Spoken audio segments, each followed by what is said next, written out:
battled COVID-19. What happened? Yes. So I think I was on with you in April. So everything was fine. Arizona, we maybe had, 7,000 numbers. It was great. We were golfing. Everything was open. We were having a great life. We were like, come to Arizona. So in May, there was one night after work. Actually, I wasn't working. This was a few days after my last shift. And around 7, 8 o'clock, I felt a little tired. And then it hit me. I told my wife, I'm going to bed now. And I woke up at 7 or 8 o'clock the next morning. I sleep about 6 or 7 hours, maximum. I'm up. Sun comes up, I'm up. I slept for probably 11 to 12 hours. I never do that. And the funny thing is when I woke up, I still felt a little tired. You would think after 12 hours, you should be rested, but I wasn't. So that day I felt a little tired. The next day after that, a little bit less tired. And I thought, everything's great. Then 3 or 4 days after that, I noticed my smell was gone. And I didn't notice it until my kids said something. I'm walking down the hallway with my kids, and they say, do you smell that? And I said, no, I don't. I don't smell that. And the next day I said, that's strange. I literally, Karen, put my face in the trash can to see if I could smell it, the stuff that was in the trash can. I could not smell it. So then a red light went off because I have a lot of friends that are in the medical field. They talk about smell and taste. That's a big red flag. So I said, okay, I'm going to get tested. But the problems that a lot of places are having, I got tested, say, on the 26th of May. My test didn't come back until June 1st. So that's a problem because there's a big lag. But when I went, there was probably one other car there, nothing. So I tested positive. I said, okay, I'll quarantine, stop going to work.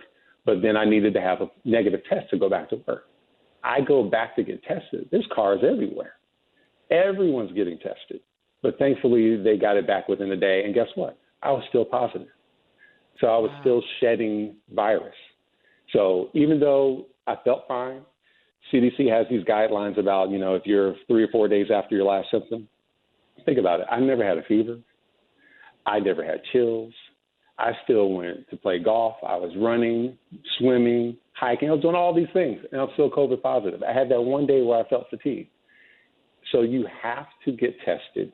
And if you still test positive, you can still test positive for 14, 16 days afterwards. So I didn't return back to work until I had a negative test.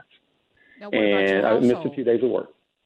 What about your household? The thing you got is, wife, kids, like you. My wife and 2 kids, thankfully, all tested negative. And here's the funny thing.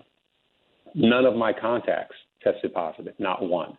And there's another component to this whole thing when you test positive. It's embarrassing. You have to go back and track. How many people was I exposed to? I had to send out about 50 text messages to people. I mean, it's almost like you have an STD. You say someone you've been with has been exposed to this, so you may have been exposed to COVID-19. So I had to tell all these people.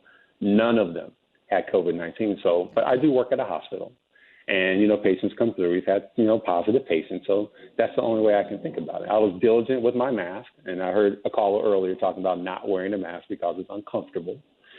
There are horror stories that are more uncomfortable than wearing a mask. And if you allow me, I'll tell you one. Please tell us one.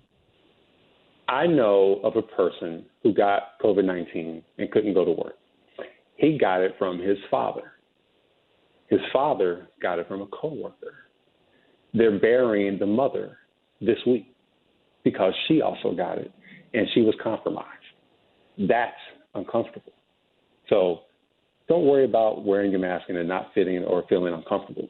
And it's not about you. You're protecting other people because guess what? There are so many people that are asymptomatic, don't know they have it. And if you're not wearing a mask and they're not wearing a mask, they're going to give it to you. But if you have it and asymptomatic, you're going to give it to somebody else, maybe someone you love, and then it might be too late. So wear your mask. It's simple.